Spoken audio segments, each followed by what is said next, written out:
Добрый всем вечер. У нас тепло. Хорошо. Не знаю, как так происходит. Может быть, так и должно быть. Не знаю, я отвыкла вообще уже от осени. Сейчас такое впечатление, вот знаете, по утрам очень холодно и ночью холодно. А по вечерам хорошо, так вообще прекрасно чувствуется. Даже, можно сказать, тепло. Может быть, потому что я слишком быстро бегу.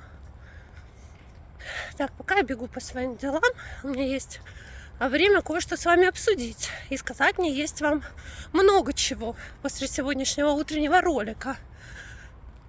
Так, даже не знаю, с чего начать. Ну, во-первых, начнем с того, что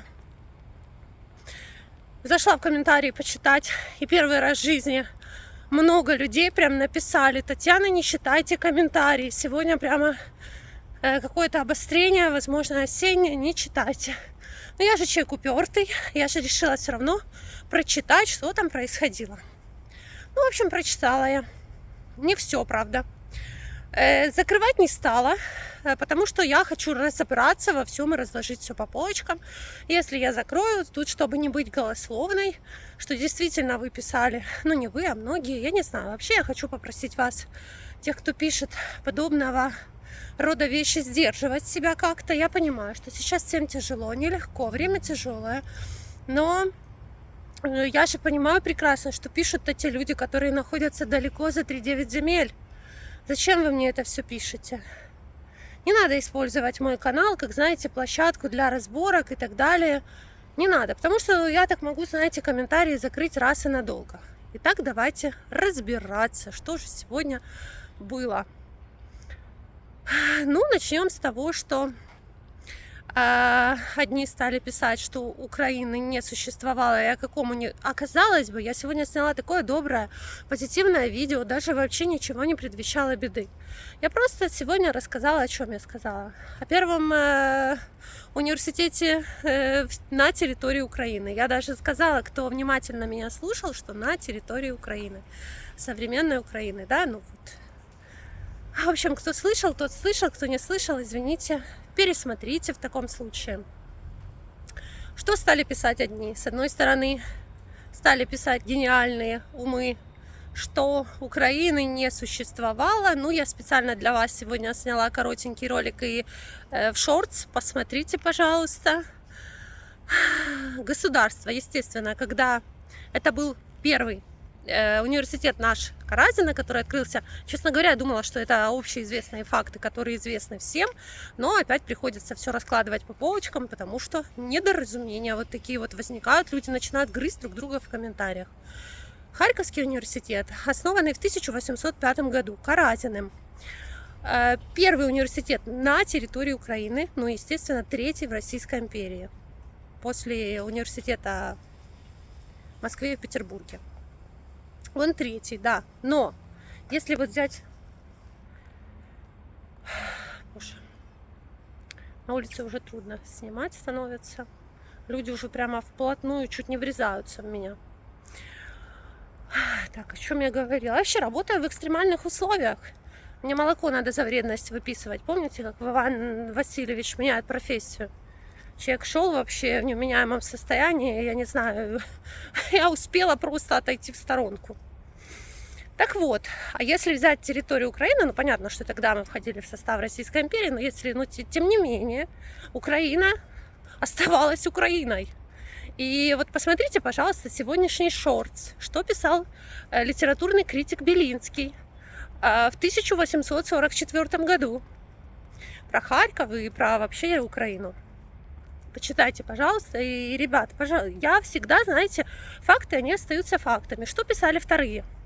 С другой стороны, это вообще начался какой-то кошмарный кошмар. И писали, что какой Харьков? Первая это была Львовский, что там Львовская, не знаю, какая-то академия в 1600 каком-то году. Другие писали, нет, Киево-Могилянская академия в 1600 каком-то году. Ребята, это были духовные семинарии, а не университеты. Не путайте, пожалуйста. Зачем вы начинаете нападать и устраивать нападки и рассказывать мне, что Харьков не был первым? что был первым Киев. В Киеве университет открылся только после Харькова в 1835 году.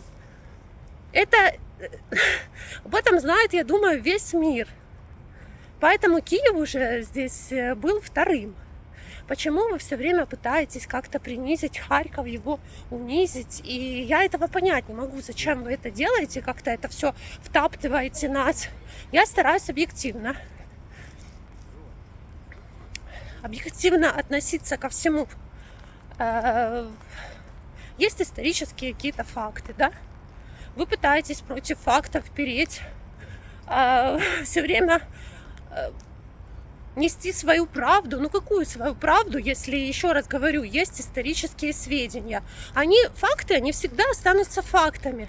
Я не знаю, зачем вы устраиваете скандалы. Мне сейчас немного трудно, да, я иду, люди слышат обрывки фраз, не понимают вообще, о чем я говорю. Ну да ладно. Поэтому давайте оставаться людьми. Я призываю к тому, что, знаете, когда какое-то снимаю милое, доброе видео, я никогда не ожидаю, что это вызовет шквал негатива такого в комментариях. Возможно, сейчас действительно осеннее обострение, не знаю. Давайте оставаться людьми, давайте быть добрее, давайте... Я наоборот хочу сделать так, чтобы люди объединялись, чтобы люди не были друг другу врагами. Что же вы делаете в комментариях, нападаете? Вообще еще раз хочу сказать, прекратите нападать по поводу Киево-Могилянской академии и по поводу Львовской академии, или что там, духовная семинария. Я не помню, как это называется, но это не университет. Это совершенно другое учебное заведение. Поэтому не стоит спорить.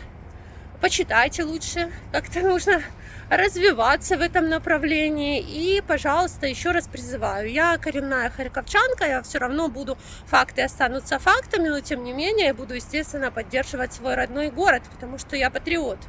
И поэтому я не позволю оскорблять харьковчан, оскорблять свой родной край, как-то унижать его, принижать. Я смотрю, такая тенденция сейчас прослеживается. Зачем вы это делаете, я не могу понять.